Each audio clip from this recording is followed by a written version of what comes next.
La conquista o romantización fue lenta, difícil y desigual, y duró alrededor de unos 200 años. Se hizo por la imposición del latín y la fundación de otros centros urbanos y el derecho romano. Después fue tomado por los visigodos, y luego los árabes estuvieron por 800 años más. El derecho, en los tiempos medievales, primero fue influenciado por la religión y las costumbres, para luego pasar a manos de la corona, y luego a la del pueblo. Esto último significó la igualdad de todos ante la ley.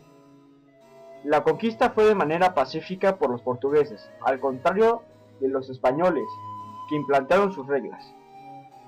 Con la capitalización, que era un permiso para conquistar, y el oeste, que era el ejército que conquistaba, dándose luego a repartir las tierras por medio de la encomienda y los corregidores. El derecho en América fue implantado por la autoridad, que distinguía al obedecer y cumplir como cosas diferentes. El rey estaba obligado a mantener las costumbres, defender la iglesia y propagar la fe por toda la América. Hizo el Consejo de Indios y Casa de Contratación de Sevilla para controlar a la América, pero el principal promotor de la autoridad fue el virrey, representante directo del rey en América, cuyo cargo fue dado a personajes como Cortés, Mendoza, entre otros. México, antes de los españoles, era un lugar completamente diferente. En su momento, los indios eran los que ejercían el derecho a las tierras y a la propiedad. No había un señor universal que se hiciera llamar su emperador, ni alguien obligándolos a aceptar creencias a las que ellos eran ajenos. Si alguien no quería reconocer su dominio, no se les podía atacar para forzarlos a aceptar una religión o autoridad, aunque estos se negaran. En estas épocas habían indios libres de represión, libres de la iglesia y autoridades que ellos no reconocían. Entre las diversas opiniones que hay acerca de la intervención española, una muy debatida es si fue correcta la intervención en sí. Algunos dicen que con el mismo título del Papa fue suficiente para justificar la presencia de los españoles en estas nuevas tierras. Igual se dice que el Papa y el Emperador no tenían dominio de las tierras, ni los indios, pero por derecho natural se justifica la penetración europea, por la razón civilizadora. Se dice que el derecho de tomar estas tierras puede venir por la obligación de esparcir la palabra de Dios, que luego probó ser una religión forzada hacia los indios, como luego veríamos en la Inquisición.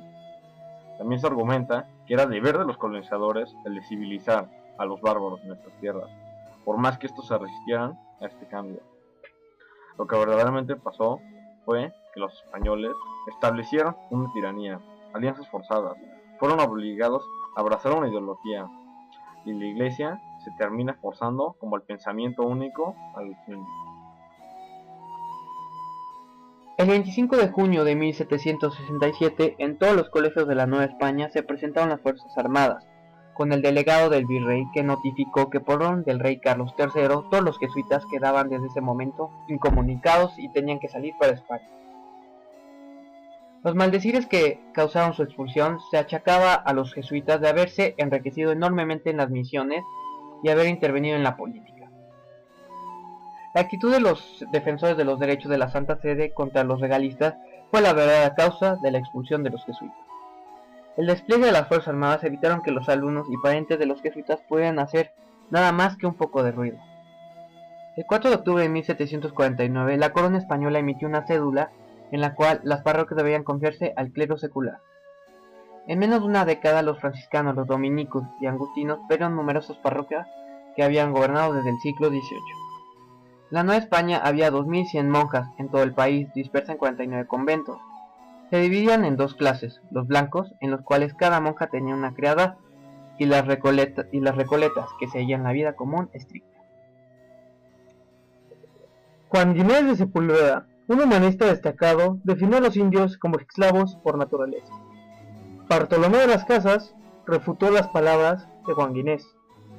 Las Casas despojó a los conquistadores de toda aura de gloria.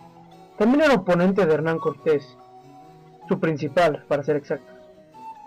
La Ciudad de Dios, libro escrito por Agustín de Hipona, fue un texto muy influente, casi tanto como la Política de Aristóteles.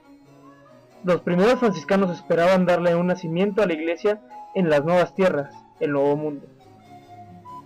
Bernardo de Sahagún, profesor de latín para algunos selectos indios, justificaba su paganismo citando la ciudad de Dios, diciendo que para erradicar la idolatría necesitaba un conocimiento pleno del pensamiento de los indios. En 1794, Servando Teresa de Mier predicó el sermón anual a Nuestra Señora de Guadalupe. Demostraba que la imagen de la Virgen de Guadalupe había sido impresa milagrosamente en la tela. La primera evangelización de los indios no fue del todo efectiva, ya que estos acabaron adorando a Santo Tomás en figura de Quetzalcóatl. Era necesario encontrar un nuevo comienzo espiritual para la iglesia y liberar el pasado indio del reino de Nueva España. La consagración de México a la Virgen de Guadalupe unió a todos los mexicanos como servidores de Guadalupe. El patriotismo criollo, que encontró su expresión en el culto a la Virgen de Guadalupe y el mito del apóstol Quetzalcóatl Santo Tomás, fue el padre efectivo del mexicano.